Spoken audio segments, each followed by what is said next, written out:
ابو ریحان محمد بن احمد البیرونی خوارزم کے مضافات میں ایک بستی بیرون میں پیدا ہوئے اور اسی نسبت سے البیرونی کہلائے۔ البیرونی 4 ستمبر 937 عیسوی کو پیدا ہوئے اور 1048 عیسوی میں وفات پائی۔ وہ ایک بہت بڑے محقق اور سائنسدان تھے اور ابو سینا کے ہم عصر بھی تھے۔ خوارزم میں جب آل عراق کی حکومت ختم ہوئی تو انہوں نے جرجان کی جانب رخت سفر باندھا اور وہیں اپنی عظیم کتاب آثار الباقیہ مکمل کی، اور جب حالات سازگار ہوئے تو البیرونی اپنے وطن لوٹا۔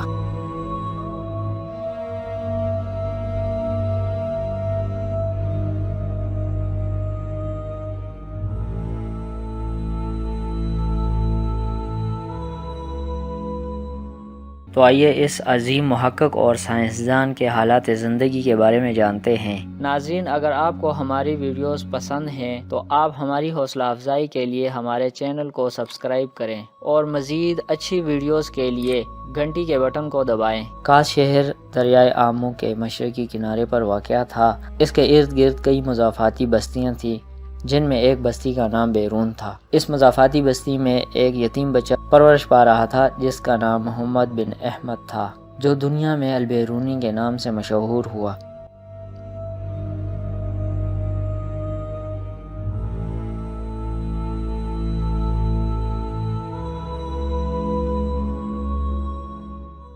یہ بچہ شروع سے ہی قدرتی مناظر کا دلدادہ تھا۔ وہ دن بھر باغات میں پھرتا، خوبصورت پہاڑوں پر چڑھ جاتا، صحرا میں دوڑتا بھاگتا اور شام کے وقت گھر لوٹتا تو اس کے ہاتھ میں ریحان کی کونپلوں اور ٹہنیوں کا ایک گلدستہ ہوتا تھا، جسے وہ ایک پیالے میں سجا دیتا، اور جب ہوا چلتی تو اس گلدستے کی خوشبو اس کے غریب خانے کو معطر کر دیتی، اور اسی وجہ سے البیرونی کی والدہ اسے ابو ریحان کہہ کر پکارتی تھیں۔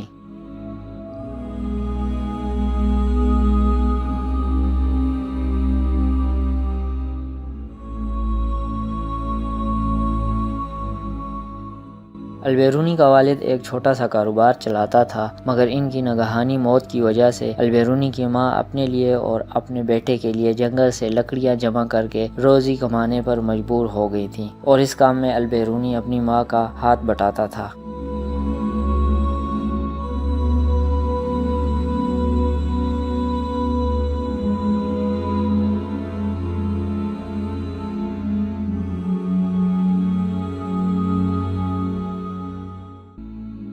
ایک روز البیرونی کی ایک نباتات کے یونانی عالم سے ملاقات ہو گئی۔ البیرونی نے اسے ایک باغ میں پھول توڑتے اور پودوں کو کاٹتے دیکھا تو اس کے پاس پہنچا اور احتجاجاً کہنے لگا، جناب آپ ان پھولوں کو کیوں توڑ رہے ہیں اور پودوں کو کیوں کاٹ رہے ہیں؟ کیا آپ میری طرح ان کو کاٹے بغیر ان کی تصویریں نہیں بنا سکتے؟ جب یونانی عالم نے یہ سنا تو ہنس پڑا اور کہنے لگا، بیٹا، ان پھولوں اور پودوں کو میں علم کی خاطر جمع کر رہا ہوں۔ ان پھولوں اور پودوں سے بیماریوں کے علاج کے لیے دوائیں تیار کر رہے ہیں ہم۔ یہ سن کر البیرونی نے خوشی سے کہا، تو آپ نباتات کے عالم ہیں؟ یونانی عالم نے پیار سے کہا، ہاں بیٹے، میرا خیال ہے آپ کو پھولوں اور پودوں سے بہت محبت ہے۔ تو البیرونی نے کہا، ہاں، میں تمام قدرتی مناظر سے محبت کرتا ہوں۔ اس کے بعد یونانی حکیم روزانہ البیرونی کو تعلیم دیتا رہا اور نباتات کا علم سکھاتا رہا، جبکہ اس وقت البیرونی کی عمر صرف 11 سال تھی، اور 3 ہی سال کے عرصے میں البیرونی نے یونانی اور سریانی زبانوں میں مہارت حاصل کر لی اور یونانی عالم سے پودوں کی دنیا کے بارے میں بہت کچھ سیکھ لیا، اور اس سے البیرونی کا شوق طبی علوم کے بارے میں بہت بڑھ گیا۔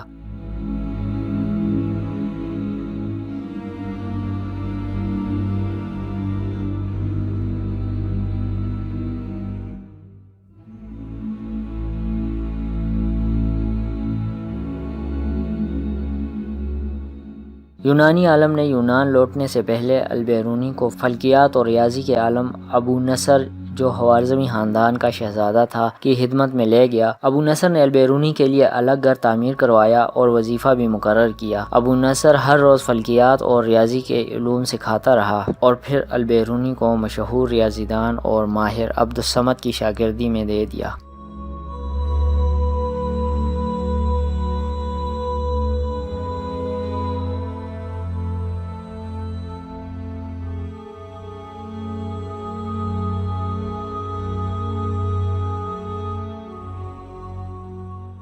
البیرونی نے ریاضی، علمیت، تاریخ اور جغرافیہ میں ایسی عمدہ کتابیں لکھی جو اب تک پڑھی جاتی ہیں۔ ان میں ہندوؤں کی مذہبی عقائد، ان کی تاریخ اور برصغیر پاک و ہند کے جغرافیے پہ کتاب الہند ہے، جس کے لکھنے میں البیرونی نے بہت بڑی محنت کی اور ہندوؤں کی تاریخ سے متعلق معلومات بڑی تحقیق سے لکھے۔ ہندو برہمن چونکہ اپنا علم کسی اور کو نہیں سکھاتے تھے، لیکن البیرونی نے کئی سال ہندوستان میں رہ کر سنسکرت زبان سیکھی اور ہندوؤں کے علوم میں ایسی مہارت حاصل کی کہ برہمن بھی تعجب کرنے لگے تھے۔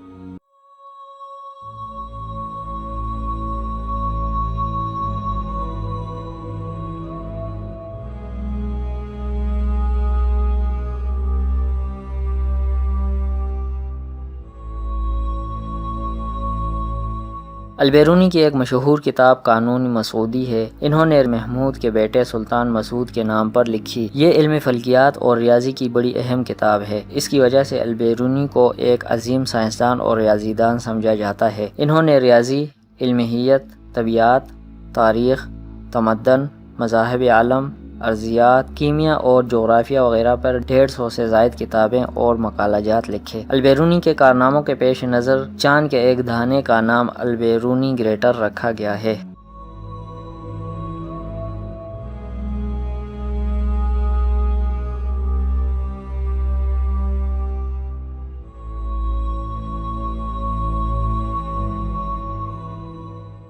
اگر دریافتوں کی بات کی جائے تو ان کی دریافتوں کی فہرست خاصی طویل ہے۔ انہوں نے نوعیتی وزن متعین کرنے کا طریقہ دریافت کیا، زاویوں کو 3 برابر حصوں میں تقسیم کیا، نظری اور عملی طور پر مائع پر دباؤ اور ان کے توازن پر ریسرچ کی۔ انہوں نے بتایا کہ فواروں کا پانی نیچے سے اوپر کس طرح جاتا ہے۔ انہوں نے یہ بھی واضح کیا کہ ایک دوسرے سے متصل مختلف الاشکال برتنوں میں پانی اپنی سطح کیوں کر برقرار رکھتا ہے۔ انہوں نے محیط ارض نکالنے کا نظریہ وضع کیا اور متنبع کیا کہ زمین اپنے محور کے گرد گھوم رہی ہے۔